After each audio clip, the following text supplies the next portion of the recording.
మాకు మేలే జరిగింది సార్. మాకు ఎమ్మెల్యే గారు రామశెట్టి వెంకటేశ్వర్లు గారు మాకు వాటర్ ప్రాబ్లం అయితే అన్నీ కొద్దిగా లైన్ చేశారు.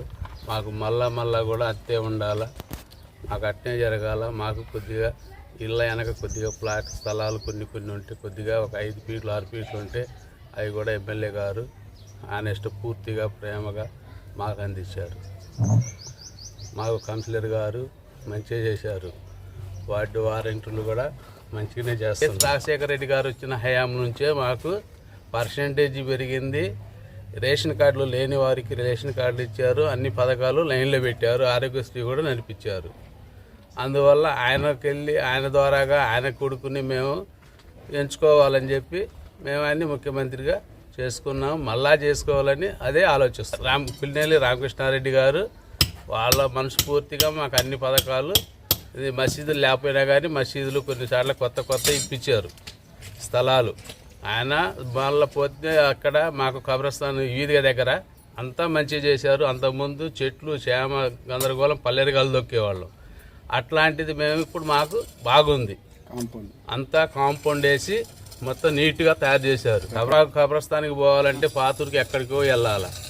ఏంటి ఇప్పుడు చంద్రవంక బ్రిడ్జి దగ్గర ఆయన ద్వారాగా ఆయన దగ్గరికి వెళ్ళి మేము ఒక 100 మంది పోయి బతిమలాడితే సార్ ఈ విధంగా ఉన్నాయి, మరి అది మేము వాడుకుంటాం కబ్రస్థానికి, మరి మీ ద్వారాగా ఏదైనా సలహాలు ఇవ్వండి సార్ అని చెప్పి అంటే ఆయన సరేనని చెప్పి అందరితో ఎంఆర్ఓ గారితో అందరితో మాట్లాడి మాకు ఆయన సానుభూతిగా సరే వేసుకోమని మాకు అప్పచెప్పినారు.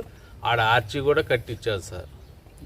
ఇది మొత్తం పిల్లినేని రామకృష్ణారెడ్డి హయాంలోనే జరిగినాయి. అంతకుముందు మాకు ఏమీ లేవు. మేము ఉండే ఏరియాకి రావాలంటే మేము రోడ్డు నుంచి ఇక్కడికి రావాలంటే ఇంటికి రావాలంటేనే బురదలు గుంతలు అంతా ఇదిగా చేసేవాళ్ళు. అట్లాంటిది ఆయన హయాంలోనే మాకు అన్నీ మేలు జరిగినాయి. మాకు సిమెంట్ రోడ్లు కానీ వాటర్ ఇంకా ఆయన మా మీద ఇంకా జాలి కలిగి ఎమ్మెల్యే గారు పిల్లినేని రామకృష్ణారెడ్డి గారు మాకు ఇంకొద్దిగా నీళ్ళ ప్రయత్నమే మాకు ఇది కష్టం. ఇంకా తర్వాత ఆయన్ని మేము ఆశించలేము. ఆయన చేస్తేనే మాకు నమ్మకం. ఇప్పుడు మా దాంట్లోనే మాకు గవర్నమెంట్గా మినీ హాస్పిటల్ ఒకటి కట్టించారు. ఏంది కబ్రస్థాన్ కూడా అక్కడ లైటింగ్ మొత్తం ఏర్పాట్లు చేశారు. మాకు ఇప్పుడు జరిగిన ప్రభుత్వం ద్వారాగానే మేము మేలు కోరుకోవాలనుకుంటున్నాం. ఆయన కూడా మేము కూడా ఆశించాం ఆయనే కావాలని. ఆయన ద్వారాగానే అన్నీ ఇప్పుడు దాకా కూడా అన్ని సౌకర్యాలు జరిగినాయి. ఈ పథకాలు కానీ ఏదైనా కానీ పిల్లినేని రామకృష్ణారెడ్డి గారే మాకు ఓకే. అందరికీ నమస్కారం.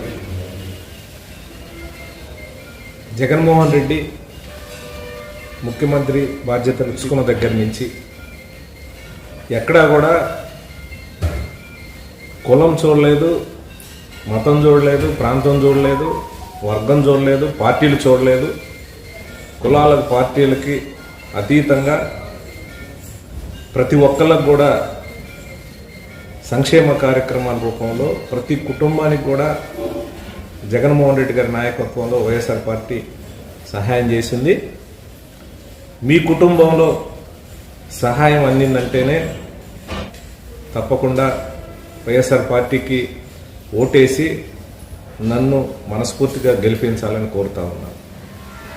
గడిచిన 4 ఎలక్షన్స్లో కూడా మీ యొక్క మద్దతుతోటి, మీ యొక్క ఆశీస్సులతోటి నేను మంచి మెజారిటీతో నన్ను గెలిపించారు. మీ అందరికీ ధన్యవాదాలు. మళ్ళీ మీ ఆశీస్సులతోటి మరి ఒకసారి నన్ను మళ్ళీ గెలిపించాలని కోరుతా ఉన్నాను. నన్ను గెలిపిస్తే ఇదే విధంగా కూడా మాచర్ల నియోజకవర్గాన్ని అభివృద్ధి చేసే విషయంలో మీ సహకారంతో ముందుకు పోతానని తెలియజేస్తాను.